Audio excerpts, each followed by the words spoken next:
Hello and welcome to the Wolves Report.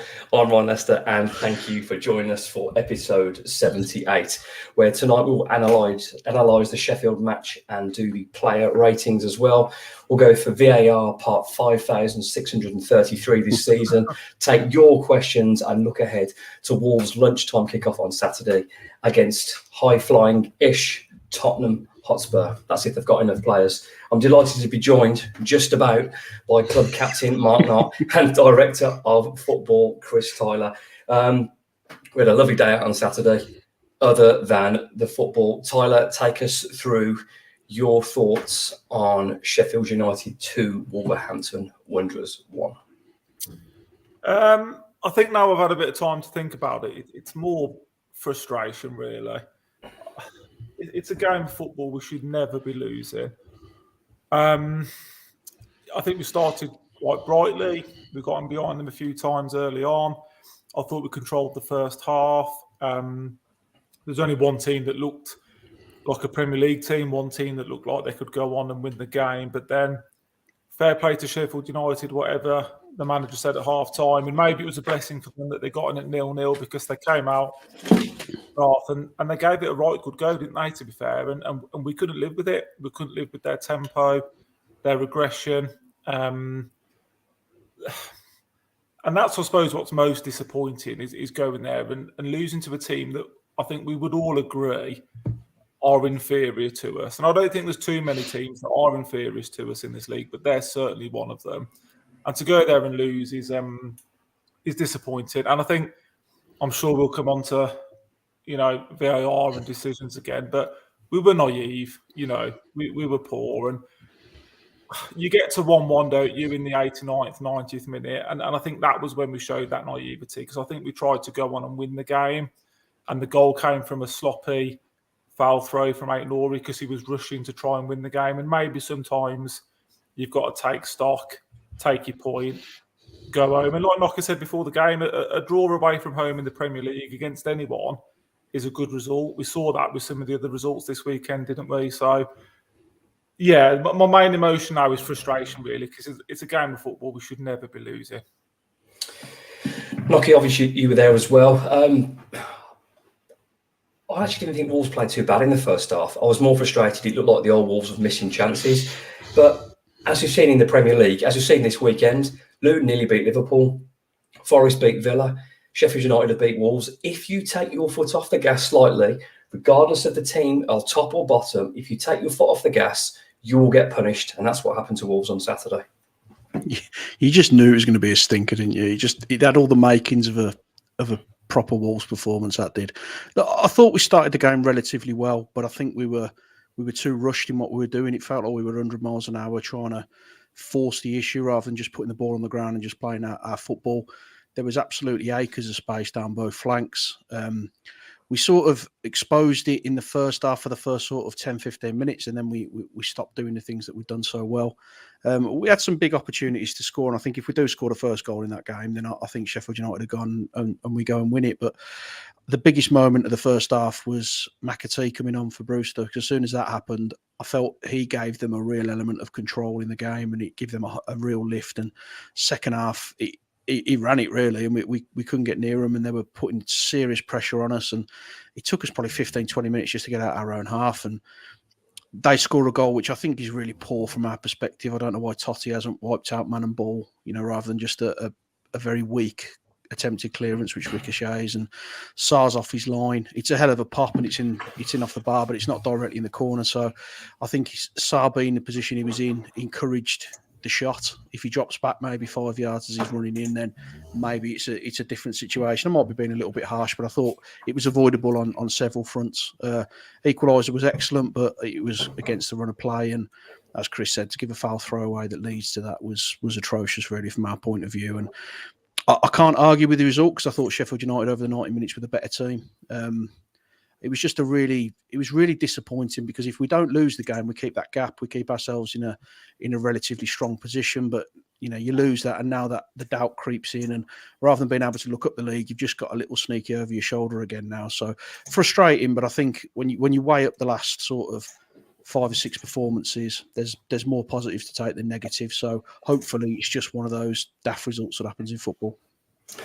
Tyler, up until Saturday, Wolves were unbeaten in 5, and gradually performances were getting better. There was control in games. There was football. Is this just a blip now, or are you more concerned?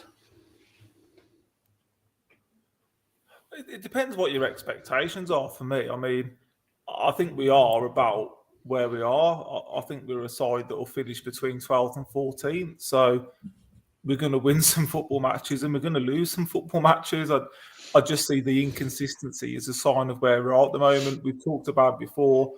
We've got good players, but we haven't got players that perform consistently week in, week out. I mean, I'd probably take, Neto out of that scenario. But apart from that, you can't really guarantee on a performance. And we were all talking before the game and we met a lot of people before the game and we were all saying the same thing. Which Wolves are you going to get today? Are you going to get the one that beat Man City or the one that went to Luton? And that's where we are at the moment, I think, just as a football club. So am I worried? No, not really. I think we set up better in a way, to sound stupid, to play the better teams. I think that's how we are. We're a good, pacey, counter-attacking football team. We are useless at trying to break teams down.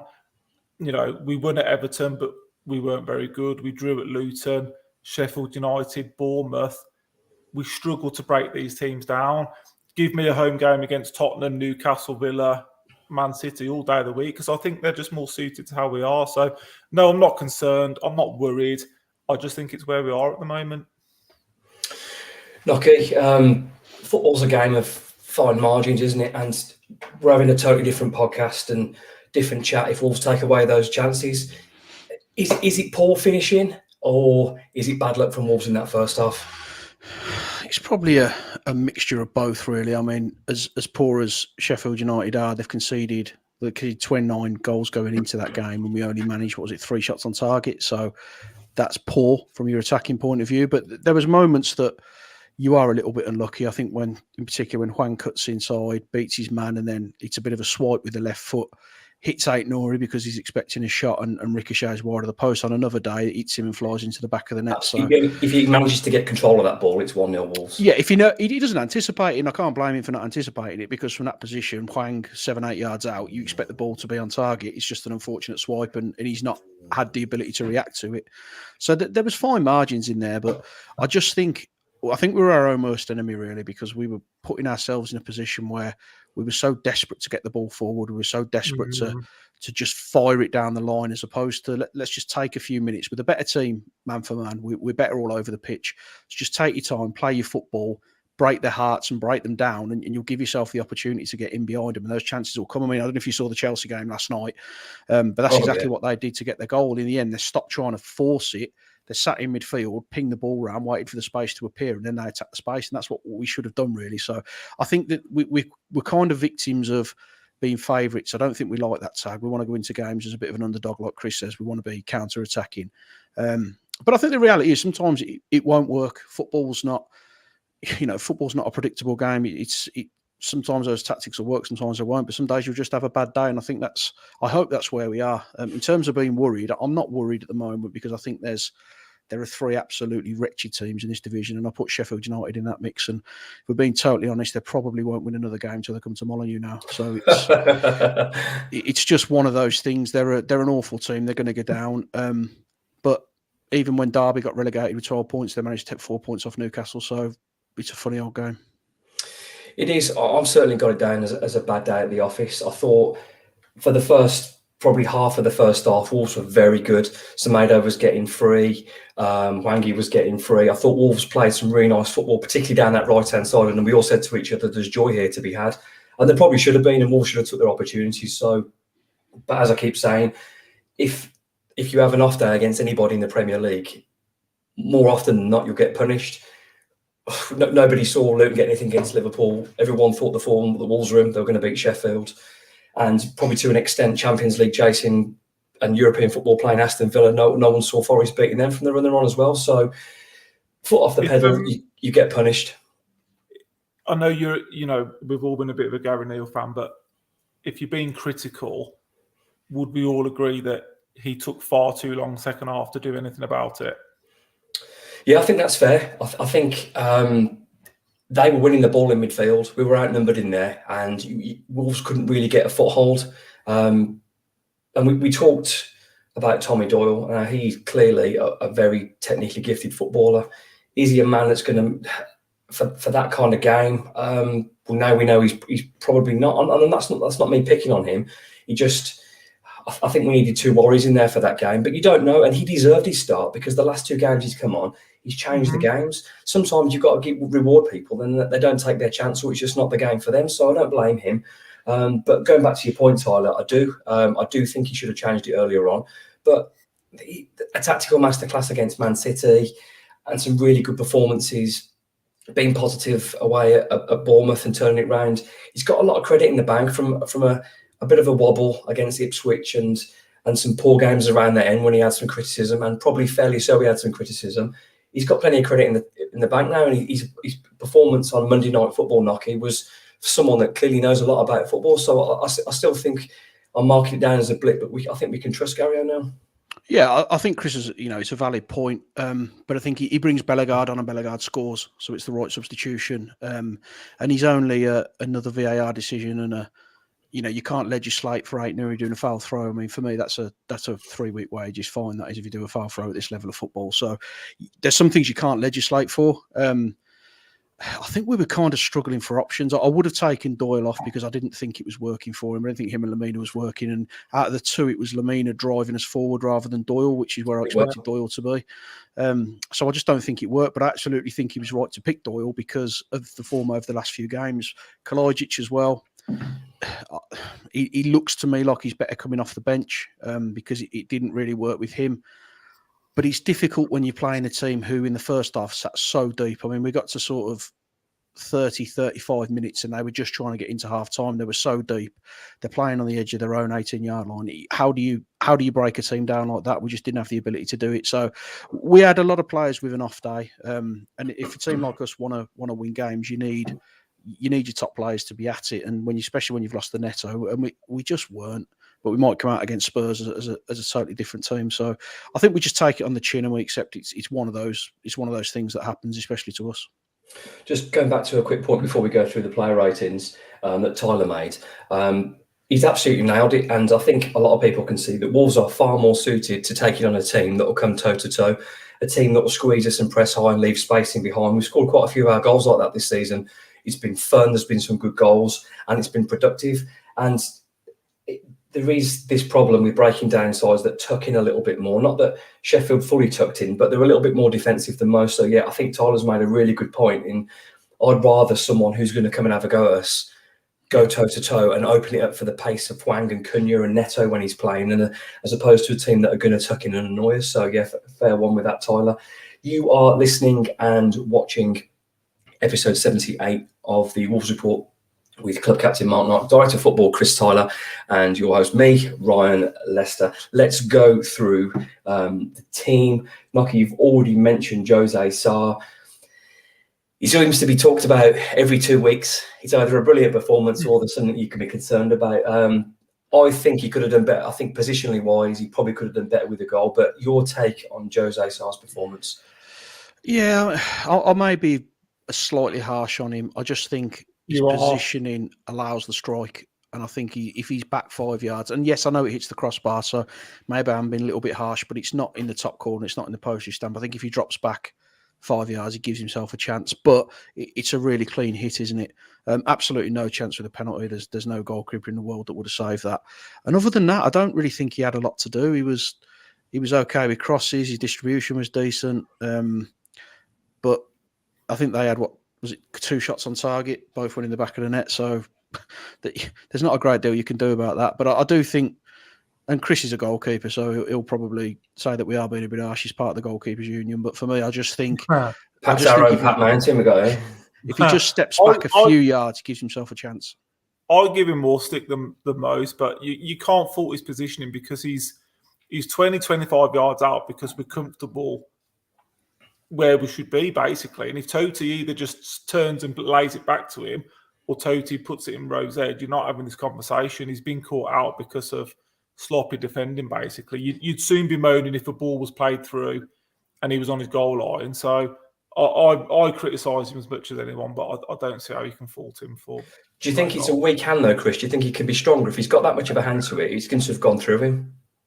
I just think it's a rocket, to be honest. It's a good strike. Absolutely lashed it off the bar and in. I don't think you can really blame the keeper too much. I think if he saves it, it's an absolute worldie. So, just my opinion, but I wouldn't be looking at him. I'd be looking at how it even got there in the first place.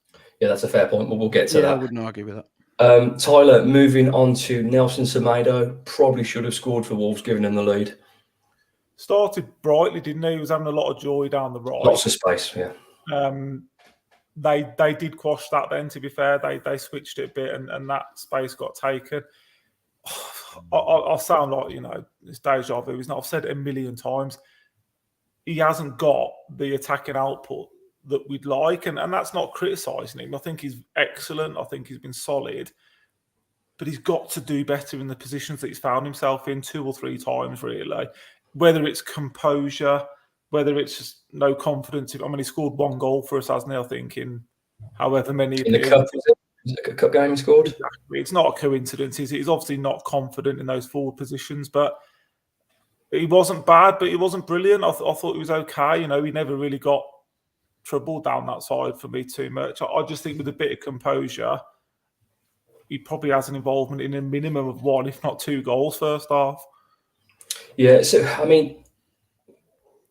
as long as he doesn't shy away from getting in those positions and keeps being brave going forward, eventually his luck will change. His attacking output in terms of goals and assists, he's very poor for a modern fullback.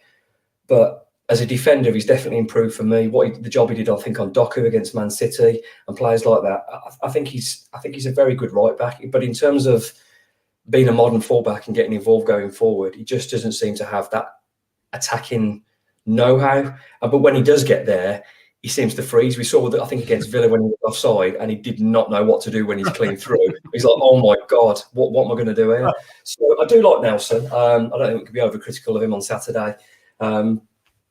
Eventually, if he keeps getting himself in that position, he will score or he will assist. So I think we've got bigger problems than worrying about Nelson.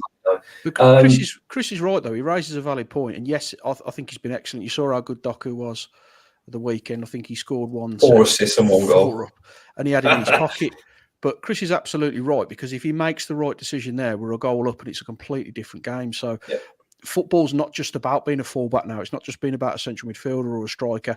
You've got to be versatile and play in different positions, because those are the kind of things that, as well as he's playing, and I'm a big Nelson Semedo fan, it's a massive moment in the game, that is. Take the lead against Sheffield United, they collapse like a deck of cards. So it's a valid point. He's got to be better in those attacking positions. Absolutely, yeah, that's very fair. Moving on to who I think was left back and not left centre back, Nocky. Toti Gomez. I think we can all agree. We've talked about it in the group chat. He's got this one, so this is somebody we want in left of a 3 when we're playing wing backs, and probably not as a left back. Nocky. He's left of a 3 or he doesn't play, because he's an absolute liability at left back. He came in last season and he did a job when we needed him to, but there's a reason he didn't keep that position, and I like him at left centre back. And I know that there was times against Newcastle where we flitted into a similar formation, but he needs to be in a 3 and not deviate from that position, because he was hopeless. He was caught out more than one occasion. The powder puff tackle for the goal, he just wasn't at it at all. He didn't look comfortable. He'd never got himself set. And you're not up against a team of world beaters here. You're up against a championship team who will be in the championship next season. So really disappointing performance from him. Doesn't take away how fantastic he's been in the last sort of 5 games. He's been excellent. So I'm not digging him out, and he still keeps his shirt, but I just think you know where he needs to be for 90 minutes. And when you deviate from that, you put yourself in, you give yourself a real problem. Well, I'm glad you mentioned that, because his inclusion in the team was the start of the run that got Wolves to sort of in that sort of middle section, and he has been really good. And when Tyler's praising Toti Gomez, he's had a good game of football, and he has been good. But Wolves will look more expansive. He looked like he was left back. I don't think he's a natural left back. I would prefer him, and I think I think you get more from him in that left centre back position of a 3 because he's got someone either side of him, and I think he's got a little bit more protection. But equally, then he's got that pace and get him out of jail a bit. When you're a fullback, you need pace anyway, so you're playing against his ability, and we're probably someone who's not a left back asking him to play left back. I get it, and it's worked, and you're not going to change it. But yeah, you know what? Again, Totti, like a few others, he's got some credit in the bank, hasn't he? So it's a poor game, but I'm not going to throw him off any buildings anytime soon. So yeah, hopefully, I'd imagine he's in again next week anyway. Tyler, moving on to Craig Dawson, who got a booking on Saturday. Yeah, a bit ragged second half, wasn't he? Couple of last ditch tackles, bit rash. Don't really remember his performance, to be honest. He didn't have anything to do first half, but you know, he did seem to come under quite a lot of pressure in the second half, and I suppose you wouldn't really expect it with. I know it was a bit of a hybrid back 3, back 4, but you wouldn't really expect it with what we were coming up against, would you? You think that would be a game that he'd be fairly comfortable in, but he was rattled. That, you know, Archer, to be fair, has got good pace, good movement, and it seemed to trouble him a little bit. So it wasn't one of his better games, but you know, it's similar to what you've said on Totti, that there's so much credit in the bank there that you can't really criticise. Question for you, Tyler. Would you say Craig Dawson was more exposed because he didn't have a defensive midfielder in front of him? I'd like to think he did with Lamina. I mean, no, he's got one, but they've usually got 2 warriors in there, haven't we? We've got yeah, but you talk Doyle's about come on open games, but we don't have, when you've got them 2 protectors in there. Because Max and Dawson aren't lightning quick. You've got 2 guys that have protected them really well. Not that I'm blaming Tommy Doyle, but he's not going to do the protection of Joe Gomez, Boubacar Traore, or Mario. It's a fair point, and it's one we've talked about, isn't it? You know, I think we all agreed when we have these games, you need probably a bit of quality to unlock them, but it backfired, didn't it? Because then we came under a lot of pressure, and as I touched upon, I think it took O'Neill too long to switch it. I'd have brought, I know we brought Traore on, but I'd have brought Gomez on a lot earlier than what we did, just to stifle that threat, really. So, yeah, I think you're probably right. It does expose them a little bit because they're not the quickest, most mobile centre-backs. And that's why I asked you that question, because I was flabbergasted it took so long to make the change, to be honest. And everyone in the away end was saying it. And if we can see it, you'd expect Mr. Sky Sports, Gary O'Neill, to see it, wouldn't you? So that was the disappointment. But on the flip side, I'd still expect them to be able to cope. Do you know what I mean? If you can cope with Man City and Newcastle and Villa, I'd like to think we could cope with Sheffield United. Yeah, I think a lot of people had an off day. The tactics were a little bit slow in changing. A lot of players were slow. I think when opportunities have been and gone, you kind of feel you set himself into a slump. And when you've been under the cosh for 15, 20 minutes, it's hard to get the engine going again. And I feel that's what happened to us. Nocky, moving on to Kilman, probably a similar sort of story. Can't really say I remember a lot about Max about the game. Yeah, but it's an opportunity to take the game by the scruff of the neck when we're under pressure, and that's kind of my only concern with Max. I think he's an excellent defender. I do still have slight concerns about him as a leader, because when you're under that much pressure, you want someone to really take control of the situation. I don't think he did that. His performance was fine. He didn't, there wasn't anything you could pick out that was particularly bad.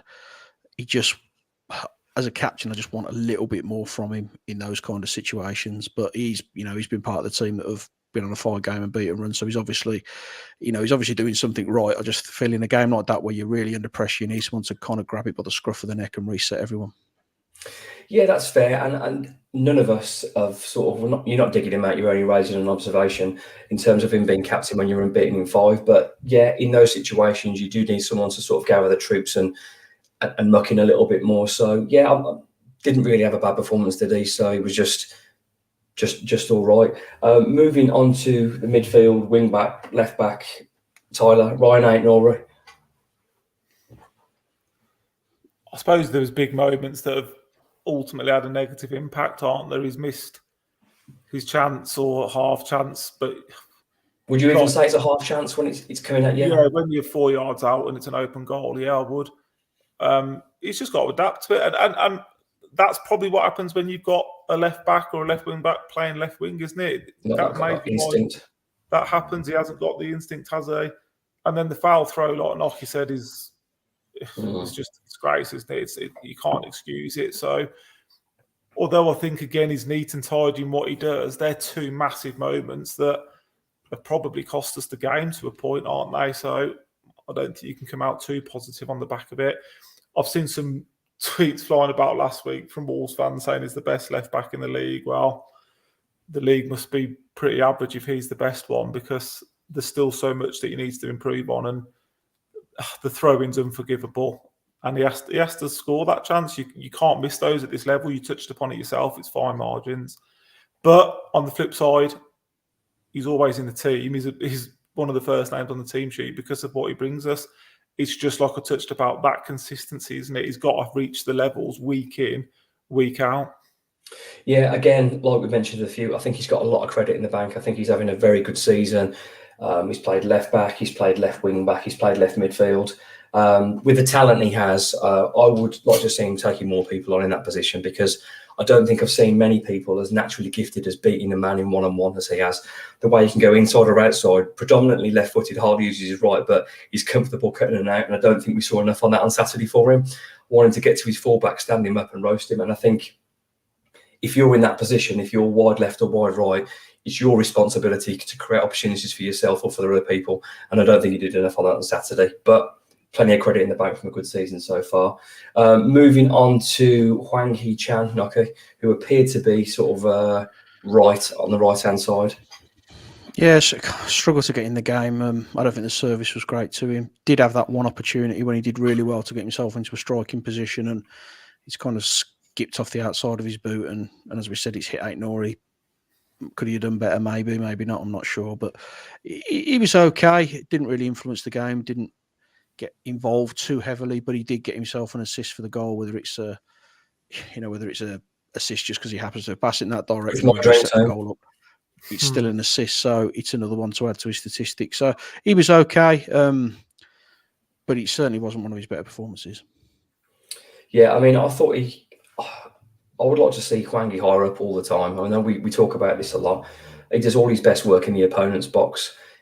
He's not fully trustworthy the further he comes back, and that's just from his terms of defensive awareness. I want to see that guy further up the pitch, and I think he's better up there because obviously he's a danger in the box, and he has got a mistake in him further down, as we've seen with, obviously, you give the opportunity a player to go down against Newcastle and stuff like that. But yeah, I don't particularly like him when he's sort of wide. I prefer him when he's further up, but we live and learn. Moving on to Tommy Doyle. Tyler. I think it passed him by a little bit, if I'm being honest, and I would have started those two. So egg on my face, because that was the team that I'd have started. Well, he deserved a chance, didn't he? Because he's came on and impacted so many games. It wasn't. It was a battle, wasn't it? You know, we all thought it was the right game for him. We all talked Tommy Doyle winning the game, didn't we? But then you have to react to that, don't you? It was like an old-fashioned game from the 90s. It was blood thunder. It was terrible weather. The conditions were poor. He just didn't. I've never seen Nocky so happy. Yeah, he didn't have the opportunity. Well, he got his hair wet, didn't he? But apart from that, it was all right. But he didn't have the opportunity to dictate it. And I think, like you boys touched upon, if anything, Lamina was the one trying to do that role. And did we get ahead of ourselves a little bit? Maybe. You know, he's been so good in that. Someone called it like the finisher role, didn't they, a year or two ago, where you sort of come on and finish the game. And I think we lost the right to play a little bit second half, and I think we just needed to go back to basics. And that's not on him. They obviously love him there, don't they, with the reception he got. So, and like you said, he's a fine player. I just think in hindsight, it probably suited maybe a Gomez, and then you bring Doyle on if you're still level with half an hour to go, because it's worked so well for us. So I'm being a hypocrite, because I'd have made that change. I would have started him, but I don't think it worked. And I'm going back to Gomez and Lamina on Saturday, to be honest, because I think that's his role at the moment. Yeah, I mean, the term finisher for him is absolutely bang on. I think he came on in 2 games and had one second half and won the majority of a second half and helped change games, really, and gives Wolves that creative edge they've missed. As you rightly said there, I think it's bang on. I don't think Wolves earned the right to play in the second half. I think they got bullied and pressed back. And although I'm not questioning his tenacity because he does get stuck in, he's not got your Jao Gomez or Boubacar Traore's about him. And like you said, he probably went on too long, but great footballer, but I'm not sure he starts the next game. Nocky, moving on to a man of many reducers like yourself, Mario Lemina. I might be biased because I love Mario, but I thought he was probably our best player. He was trying to get us up the field. He was working hard. And I think he was doing the job of two men as well. So he was positive. Defensively, he was. He was, yeah. I mean, he was positive. He worked hard. Couldn't really get a grip in the second half. I think the game was probably bypassing the whole midfield. But he was, for me, he was our best player because he put a lot of effort into the game. He was winning tackles. He was trying to drive us forward. And he was travelling with the ball a few times as well. He was travelling with the ball. So it was a decent performance from him, but he's not the same player without, I think, a Gomez or a Boubacar next to him. I think he needs that. He needs that support in that area. Yeah, absolutely. I don't think anyone stood out particularly great, but I would agree that he was one of Wolves' best players. I'm just looking at the team now. I don't think anyone could say, oh, they were fantastic. He's probably one of the standout. I don't know if he was Wolves' one of the match, but he's certainly one of the Wolves' better players. Tyler, a man for me, I think the game passed him by quite a bit and we didn't get enough. Matheus Cunha. Yeah, but this is where I think there's a bit of a quandary with him because if a team's sat quite deep, he's naturally going to be more ineffective, isn't he? His main asset is getting the ball on the half turn and spinning and driving, and you can't do that if a team's deep against you. Yeah. The games he's been ineffective in have been Everton, Bournemouth. I know he scored. Luton, Sheffield. There's a clear pattern, whereas the games he's been outstanding in have been your Newcastles, Tottenhams, Villas. So does he need to learn to adapt to the situation, perhaps? Does he need to maybe play a slightly different role? I don't know, but it is a problem that I think we need to find a solution to because, as we've talked about again, he's got all the ability in the world. It's just finding that consistent level of performance. And I think unless it's against one of the top six or one of the bigger teams that come and open and let you play, I think he struggles to impact games. And I think that's his next learning curve, is to do that, because he's not doing it against the weaker teams, unfortunately. Which, saying that out loud, sounds crazy because you'd think against the weaker opposition he should be able to have a field day, but it shows how much the style of play and how your opponents approach the game is important. And it's bang on. His best football, I mean, at Old Trafford, not that they're a great yardstick at the moment, but the way he travels with the ball against a team who attack, he's as good as anybody I've seen. And you saw his carrying stats. He's absolutely off the chart. So that's a really interesting point. But I don't think we're good enough, even if it's Sheffield United, that we could leave out someone of his ability, because to leave out him, I mean, I'm not sure. There's no one else that can come in, but you know what I'm saying? He just struggles to impact those games. Yeah. And, he scored a worldie at Bournemouth, but let's be honest, every Wolves fan at half-time was asking for him to be dragged off because of how ineffective he was. It's not a coincidence. So it's something that has to be worked on, surely. Cue Matheus Cunha goal on Saturday afternoon.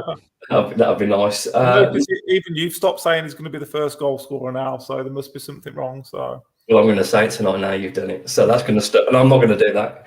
I did that last week and we lost, so I've got a factory reset on that now, so I can. Nocky, moving on to Sasa Kalajdzic, starved of service.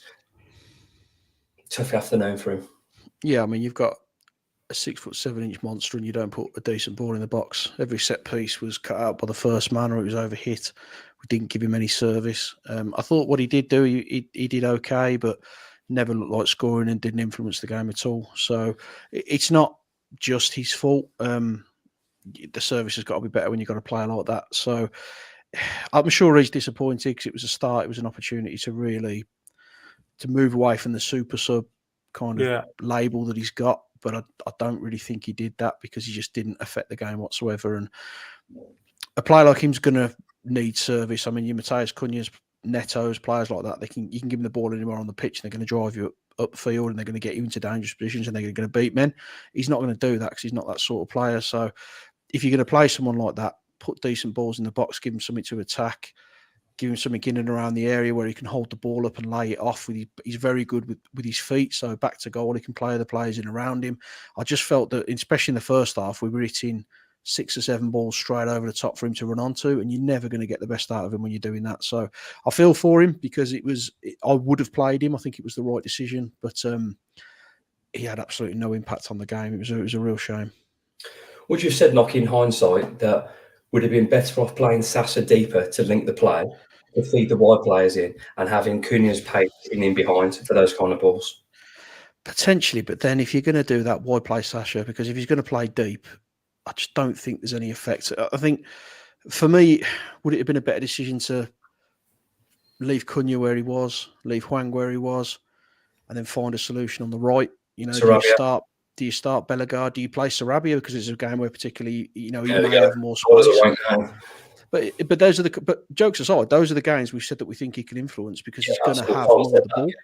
So, you know, do you play him in that position? I just think when you make lots of little tweaks, especially in your attacking areas, when you've been doing well, you're leaving yourself in a bit of a dodgy position. But that's hindsight, because I felt that he deserved to start, and I felt that Gary O'Neill made the right decision with most of his decisions. So I'm not blaming Sasha for not having a good game, because a player like that's only going to be as good as the service into him, and that just wasn't there for him. You look at the goals he scored.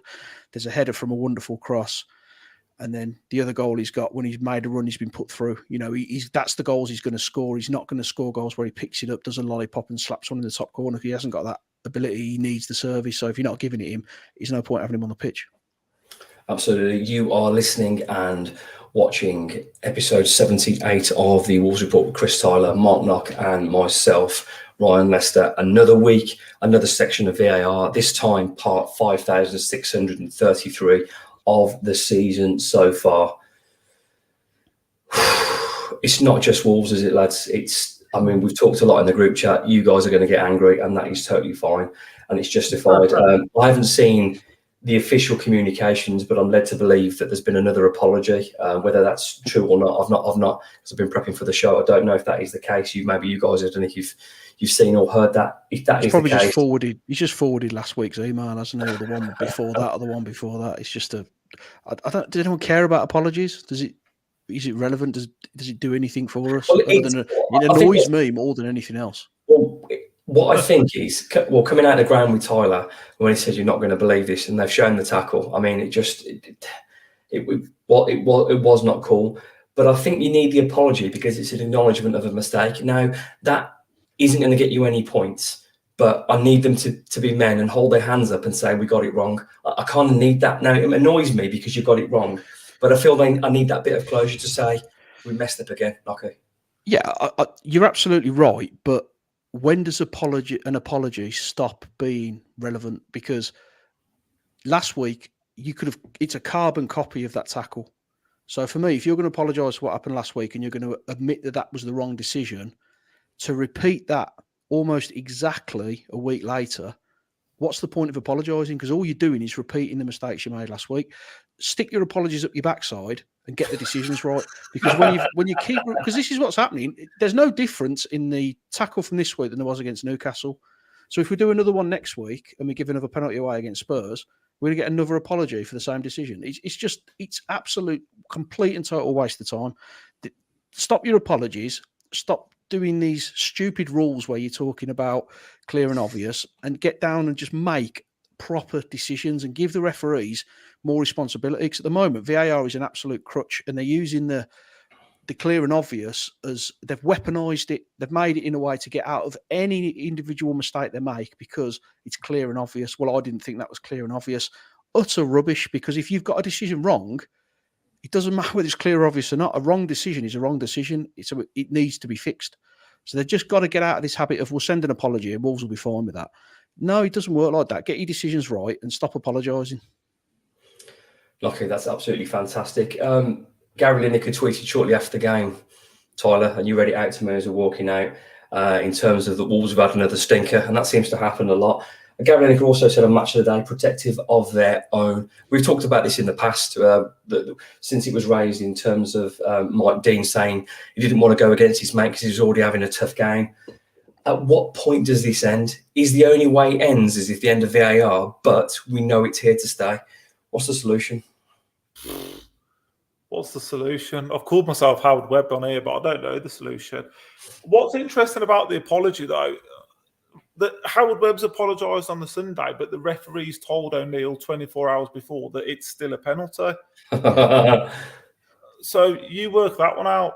If Howard Webb's got a team of people that he's trusting to do their job, and if the referee, hand on heart, after the game said, I personally think that's a penalty, I can live with that. So then why 24 hours later are we getting an apology? It's just because the referee's got it wrong, though. That's why. Because I might be being picky here, and please tell me if I am. All right, but you saw in some games the foul take place. The referee will take 2 or 3 seconds, and he'll assess and give to the spot. The referee, all right, the guy hadn't hit the floor and the whistle was in his mouth. He could not wait to give that penalty. Now, Sheffield, I said that last week. So why are they rushing to give penalties when they know if they don't give the right decision, there should be a system that gets you out of it? But I think someone made a good point today. Although we're moaning about VAR, we'd still be on the same points without VAR, because all the 4 decisions we've been given have been the on-field ones. So we'd be no better or worse off with or without VAR. It just proves they're not getting to the right decision. Everyone said last night in that Tottenham-Chelsea game, VAR worked for once.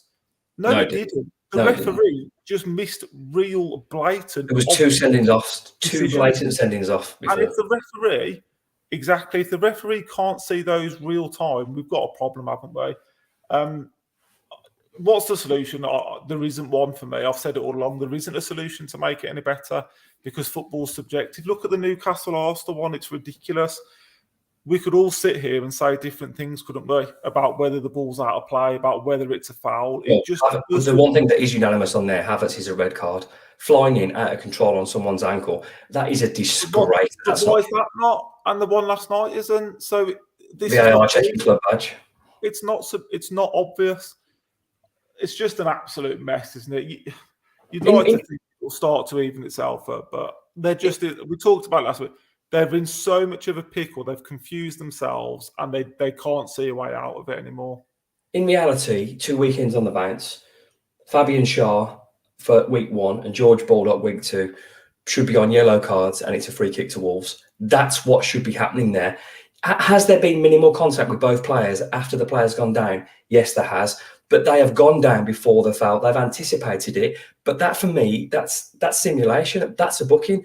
You look at some of the ex-referees, you look at the pundits, that's a booking. If you're throwing yourself down to get a rub on the shin pad on the way down, I'm sorry, but...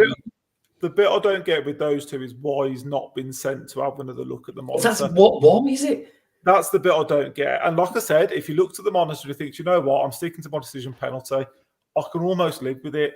But the fact they're not being sent there, when they were being sent there every decision last season, weren't they? It's just madness, isn't it? And Noki's dad came out the ground. He's been watching Wolves, 50, 60 years, home 214 years. And he's had enough. He doesn't want to go anymore. He's just had enough. And there are more and more fans like that who've had enough. It's built now for people who watch games on TV that have last night we were loving the drama, weren't we? We were having a laugh about it. This is great drama. It's not great for the people. It's not funny when it's your team. No clue what's going on, and the first half is lasting 57 minutes. and the Tottenham manager gets it, for me, absolutely spot on. There's no respect for referees anymore. They've lost any control and any power that they had, and we're just all stood around waiting for decisions. It's not the football we know, is it? But there's so many little elements they could be doing better. I mean, when you see a referee go over to the monitor, it's always on a freeze frame, and it's always on a freeze frame of the contact. So instantly in their head, they've already made that decision. And by seeing that, VAR have made the decision as well. You can slow any incident down and find it whichever way you want it to be. All those replays should be at normal speed so that you see the flow of the movement and where the build up to it, how we arrived at this point. Then slow it down and show the contacts, because not every touch is a foul. Yeah. And you can see on both occasions, both occasions, you can see exactly what they've done. They've lent their foot into into the defender, and they've hit the deck. And it's so easy to do now. And what you're almost doing with this system, you're encouraging people to dive now, because any form of contact, any element of contact, you're gonna get the decision. And there's a bigger knock-on effect to this as well, because Fabio's having a rotten time at the minute. We know that could finish him at Wolves, because he was absolutely broken at the end of that game. He was crying, he was devastated, because he'd given away a penalty that wasn't a penalty. And yes, he should have cleared it. He should have wanted it downfield. But I'm desperate for Fabio to do well. And personally, I don't think he will. I think we'll sell him in the January window. But you got a young man there who's been absolutely cheated and made a scapegoat for an incident that is the result of someone diving. But where's the retrospective ban? Why hasn't it come out now? Because what they should be doing with VAR, if you're shown in a penalty area that you've find a decision like that and you've got the decision, it should be a 3-game ban. Well, that's what it was. There was look back at it, and they should be able to say, I think there was an Albion player that did it in the Championship maybe last year that went down for a penalty, and I think they got a 1 or 2 game ban. I'm not just saying that it's Albion. I'm pretty sure it was a televised game, maybe involving Albion. I'm not sure if it was, but someone did get a retrospective ban, and that's what should happen. It is what should happen. But I mean, I can be relatively petty when I want to be, and if it was me, I'd absolutely love to see Wolves put legal action in now. We'd get absolutely nowhere. We'd achieve nothing out of it, but at least we'd make a little bit of a point. Because the points we've lost now, yes, we're in a decent position. We think we'll be okay. We're not safe. We're still looking over our shoulder, and we're hoping that the teams below us get beat, because we know we're not in a safe position. But if, some of those decisions do go our way, we probably sat sniffing around the top 10. As a result, we're sat in the bottom half of the table, and, you can lose managers on the back of these decisions. So I get they get demoted to the Championship. I don't understand why that happens, though, because Championship football is just as important as Premier League football. So if you're not at the level you need to be at, you shouldn't be refereeing. You should be sent off for retraining. You shouldn't be in the Championship, which is, in essence, more important than the Premier League because of the rewards for achieving Premier League status. So I just think the whole thing is wrong. There's such an arrogance around it. And Howard Webb has made it 10 times worse, because he's encouraging people to go with the on-field decision, which means they're not reviewing it now, and the clear and obvious. Then what's the point of it? Yeah, the clear and obvious has put them in a situation where they don't know what to do. They're tying themselves in knots. If he doesn't give that penalty, there's zero chance VAR overturn it. So why VAR even looking at it? It's like a couple of the ones yesterday when he sent him to the monitor to have a look. Why? You are a video assistant referee. Make the decision for him. Stop overcomplicating things. Every time they go to the monitor, you know what's going to happen. This decision is going to be reversed. So, I mean, if it was me, the whole thing would be in the bin. I'd scrap it until we're in a position where we know that we can be more fluid and more effective with it, because it's just an utter disaster. And as you said about my dad, he's Wolves to the core. If you cut him in half, he's golden black. He's had enough, because he's absolutely sick to death of talking about referees, having games affected by VAR, losing those spontaneous celebrations, because you're instantly thinking, how are they going to overrule this? How are we going to lose this goal? Where's the decision going to come from? And it's just a continuous cycle of VAR disasters. And we're copping it worse than anyone else. We know that. But it's putting such a taint on the game at the moment. And it is spoiling it for people. And I feel it the same as everybody else does. It's something that should be absolutely out the game now. And we need to reset it. Okay, got it all off your chest, mate. That's excellent stuff from our club captain, Mark Knock. One thing before I sort of merge this into the questions, because there's a few questions on VAR. You've got to be sure when you're giving a penalty at any stage of the game. However, if you are blowing the whistle before the players hit the deck in the 97th minute, you have got to be 100% sure. You cannot be rolling the dice on that decision if you're not sure. And this is where clear and obvious is a problem, because if it's clear and obvious, okay, then you're making an issue. I've said it for a long time. I'm interested in, is it a foul? Yes or no? The VAR's decision to make your mind up on that. All right. And if it is a foul, go to the monitor. We've got it wrong. It's a penalty. No problem. Don't blow your whistle because you're not going to get overturned. You've got to be 100% on that decision. And the fact he's still denying it is an arrogance issue, because, you can't tell us we're the professional referees. Let's move on to some questions before I blow up myself. Kev Taylor says, I'm going to answer this one myself, by the way, and I'll give you to the other one. Kev Taylor says, should ex-players be on the panel at Stockley Park? I don't think that would be possible, because people will always say an ex-player's played for this club or that club, and there's some allegiance. I've got an idea above that. I think each club should have a representative from their representative from each club should be in the VAR for their game. So one Sheffield United VAR club, one from Wolves, and they sit there and they can look at it as well. That way, then you've got 3 neutrals supposedly, and then you've got a home one and away one. That way, I think you get more transparency. They can listen in as well. They get no say, and they can obviously raise or do whatever they need to do. I don't think ex-players would work because of that. And I think they'll probably work the same for having ex-players as referees, Kev. But I mean, it's a great point, and I would recommend, if it works, I'm happy to take anything on. Kev, thanks for being part of the show. Can I just say on that? Of course. I get your idea, but the issue for me is if anyone's been listening to Talk Sport from the last few weeks, really, every Newcastle fan who comes on says it's a penalty. Every Wolves fan who comes on says it isn't. Sheffield United fans are saying it's a penalty. Wolves fans saying it aren't. So it's the same with the Arsenal. Would you have said that's a penalty if you was a Wolves fan and your players dropped like that? We're on here laughing, saying we got away with one.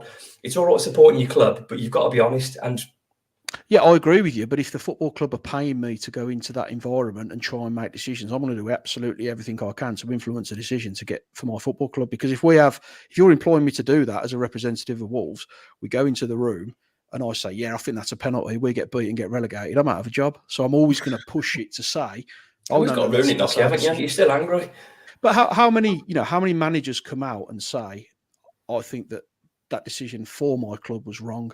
Arteta comes out a couple of weeks ago. He's saying that we need to be more patient. We need to look after referees. And he's absolutely stripping them. He's changed his tune, hasn't he? But it happens, doesn't it? I mean, the Newcastle manager comes out. Oh, I didn't see it. Gary O'Neill thinks it's a penalty. Sheffield United, oh, we deserved it. You're just never going to get that balance. And for the ex-footballer thing, I get the ex-footballer idea, but can you imagine if Kevin Phillips is in there against, and it's Wolves against Man City, it doesn't give us a penalty. I just think retrain what we've got, find better ways of working, and put clear policies and procedures in place so that there's no grey area, there's no woolly area to it. It's if this happens, it is a decision. If the ball hits the hand in the area, it is a penalty regardless. Just make it clearer. You don't need to tie yourself in knots with all these additional rules. Well, if it hits his leg and then hits his hand, it's not a penalty.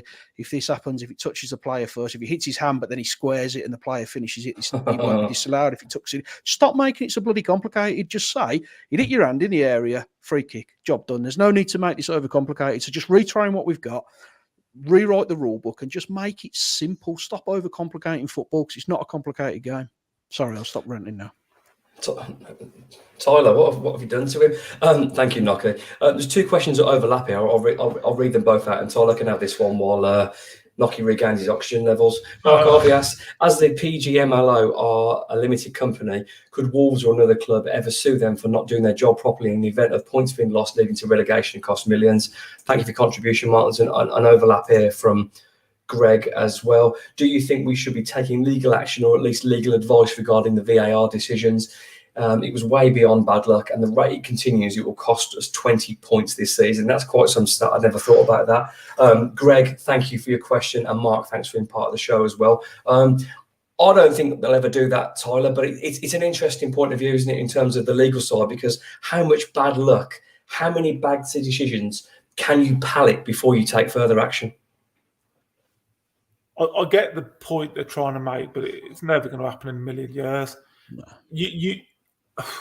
We know they're not penalties, but on the flip side, we've all agreed we can see why they were given real time. That's not enough to throw a legal case out for a football team. The Onana one, 95% of people think it's a penalty, but there'll be someone that doesn't. It's still not black and white. It's still not. It's over. If it never happened after the Sheffield United Villa goal, it's never going to happen because that was clearly a goal that cost the team. We know these are decisions that are costing us, but they're never going to make it on a legal arena because there'll be someone that'll be able to argue with the other way.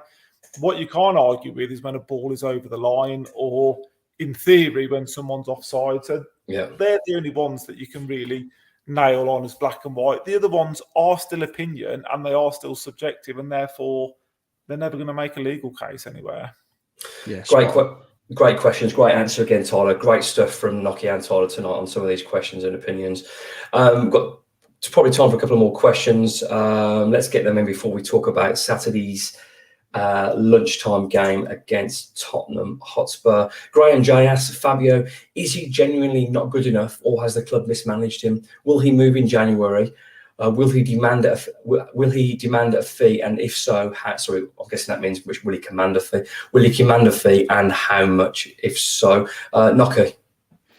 I don't think he's been mismanaged. I think loaning him out last season was the right thing to do. Yeah, he did well. He scored some goals, and we all kind of thought he'd come back, and now it was his time to shine. He'd had that confidence, and it just hasn't happened for him. I think the league may be slightly too physical for him, and I also think he's too nice of a guy to be in this division because he hasn't got that little bit of bile and anger about him. A bit of snot about him. Yeah, I mean, how often do you see someone on social media who isn't a Wolves fan talking about how horrible he is? Whereas if you look, every time we play, people talk about Hwang throwing himself to the floor, or when we have Pedence kicking out or throwing himself to the ground. You never see anything about Silva because he's a nice guy, but he's paying a price for that. So I do think he'll move on in January. I'm not sure we'll sell him in January. I expect it will be a loan, and then we'll sell him at the end of the season, unless someone comes in with a sort of value that we're looking at. I think 15 million. Maybe I think that's about fair. There's still a lot of development time for Fabio. He's still 21, absolutely, yeah. And he's been a success in both the loans he had last season. He won one trophy. He was providing assists and scoring goals at the other one. So at a lesser level and probably two technical leagues, but nowhere near as physical. There's definitely a footballer. He may. Sorry, mate. Carry on. I think we'll see him in January. I don't see Wolves cashing in because he's probably at an all-time value since we signed him. I think he'll be offered to sign a year extension to protect his value, and I think we'll see him go back to Holland again. Yeah, I mean, I think he's one of those players who may come back to haunt us in 5 years, but I don't think he reaches that level staying at Wolves because it isn't working for him here. So from our point of view, we've still got an investment in him. He's young enough to kind of command a decent fee, but it's just not going to work for him. And we're absolutely going to look for a new number 9. So if he does stay, he ends up dropping right down the pecking order, probably third at best choice to play up front, more likely going to be fourth or fifth. So it's disappointing. I'm desperate for him to do well, but sometimes a player just doesn't fit a club, and I think that's where he is now. Graham J, thank you for contribution. Great question and equally a great answer from Nocky. Final question of episode 78 to Tyler. Still with us. Do you think Sasha's game lends itself to starting games? I love having him on late on, no matter the score, but I struggle to see him as part of a rehearsed move or a pattern. And that would reflect in terms of him starting games, really, Tyler. 2 late winners from subs, but starting a game, not as good. Yeah, I'd agree. And I think maybe it was Knocker that touched upon it earlier and sort of answered the question. His impact, there's no point in playing him if you're not playing to his strengths. And our strength at the moment is counter-attacking, pacey, ball-carrying forwards, and he just doesn't fit into that, does he? When you need a goal last 10, 15 minutes, he's proved how valuable he can be. I think he's a top player. I think he's genuinely one of the better players at the football club. I just don't think we're suited to his game, and his game isn't suited to us at the moment. And I think that's why his minutes are limited. And do I see him around the club long term? I don't think so, to be honest. I think O'Neill has found a way of playing in a formula, and I'm not sure he fits into it. But I think he's a very good footballer, and he's a great option to have from the bench. But he's not in the style of play that we're playing at the moment. I think you both nailed it earlier on. There's no point having someone with the attributes of that player if you're not going to feed him, because if you starve him a service, you may as well not play him. I think there's clearly a gifted footballer. I think he's very good with his feet. Well, I mean, I know he's a big guy, but great finish at Bournemouth. He links the play well. But if you're a team that breaks with pace, unless, as I suggested earlier on, he's playing deeper and linking it and feeding the wide men, I don't see where he plays if we're not putting crosses in the box, unless it's late in the game when he's striking an opportunity and takes the 3 points at Bournemouth and, well, with a cross at Everton as well. Still with us, thanks for being part of the show. Moving on to the final bit of this week. Wolves face an informed Tottenham Hotspur. Well, until last night they were.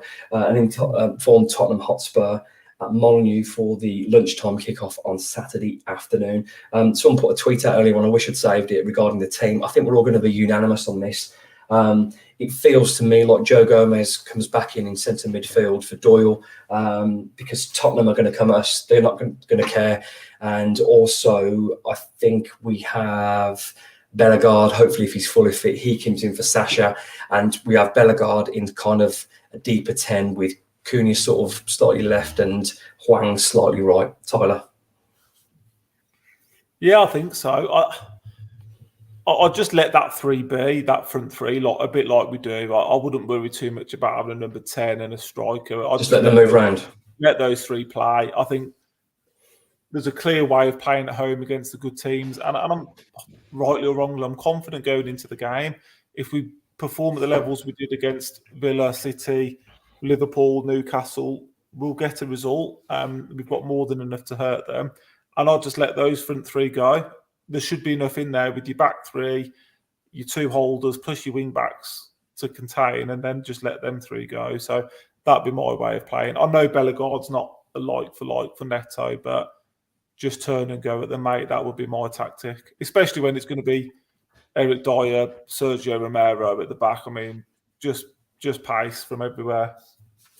Nocky, I was on a Spurs podcast earlier on previewing the game, the Echo of Glory, and I couldn't believe how concerned they were about Saturday's game. Granted, they've had 2 sendings off and 2 or 3 injuries, and that makes an impact to any team, whether you're Spurs or Wolves. But I talked to them about what I described to them about our midfield is in terms of how mobile and robust it is, and how that's how we've got our result against the better teams. And they're concerned about Saturday. So should that give us more hope? I think so. I mean, prior to yesterday's game, I was really concerned. I thought Spurs would probably beat us. And the first 20 minutes of that game, Spurs were unbelievable. I thought it would be 3-1 Spurs, and that was not a knock at Wolves because we lost the game. I just thought Spurs were that good. But there was times in that game yesterday, they were playing offside with 9 men on the halfway line. It was absolutely ridiculous how high the line was. And I'd argue we've got more pace in attacking areas than Chelsea. So I'm absolutely bringing Cunha, Hwang, and Bellegarde, because those are your 3 pacey players, and Spurs play such a high line, there's going to be space in behind. They're also going to struggle to get an 11. Fingers crossed Maddison doesn't quite make the game. I don't wish an injury on anybody, but if they're playing my club, I hope he's very good, isn't he? He's a top class player, arguably the best midfielder in the Premier League at the moment. So if he's out, it gives us another chance. And I think we will get chances in this game, but we're going to have to be clinical because regardless of their injuries, they're still a very, very good side. And you know, they pushed Chelsea all the way. 4-1 is not a reflection on the score, on the game at all. They're a very, very good team, and Son is in incredible form, even though he's never scored against Wolves. So I think it's a really difficult game for us, but it's not as difficult as it was 24 hours ago. So fingers crossed we can reset, get our shape back, get our formation back. Gomez and Lamina together and do the horrible stuff well and take the chances when they come.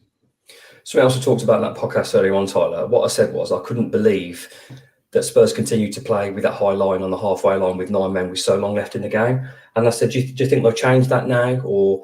And then we talked about it a little bit further and I was like, well, if they're not going to change it with 9 men when they're playing with Spurs, they're not going to change it with Wolves. So that would suggest to me, with a reduction in pace in the centre-back, there is clear opportunities for Wolves to play that counter-attacking football and play to their very best and utilise what we're good at on Saturday. Yeah, they'll have a confidence and an arrogance almost about them, and rightly so. Like Knocker said, they won't care. They'll come to Wolves with whoever and take us on and look to win the game, but they'll be very naive if they've not looked at our recent home games. And if they do go, I meant to say Emerson Royale, not Romero. But if they do go Royale and Dyer at centre-back, you'd be looking to exploit that every single time, wouldn't you? And if they've got a high line, it's going to be, you know, suicide. Villa did it against Forest, such a high line, lost the game.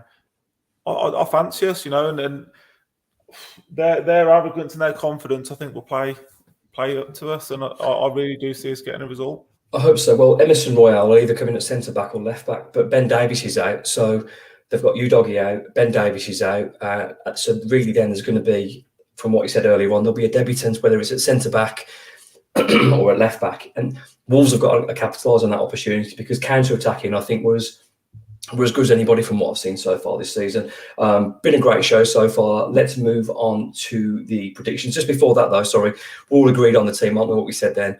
Wing backs, Joe Gomez coming in centre midfield, him and Mario Lemina, Bellegarde in the 10. We'll let them front three do as they please, exploit the spacing behind. Good. It's the first time we've agreed on anything in like 17 and a half years, which is nice and unusual. Moving on to the predictions. Tyler, Wolverhampton Wanderers v Tottenham Hotspur, first goal scorer and score prediction, please. I think Wolves will win 2-1, and I'm going for. Go on, say Kuna.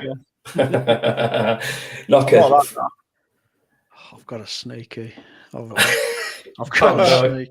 I think because of their injuries, and I think as well, when you've gone 10 games without losing and you lose, how often do you see a team then follow it on with another defeat straight after? Hope so. So I fancy us to break.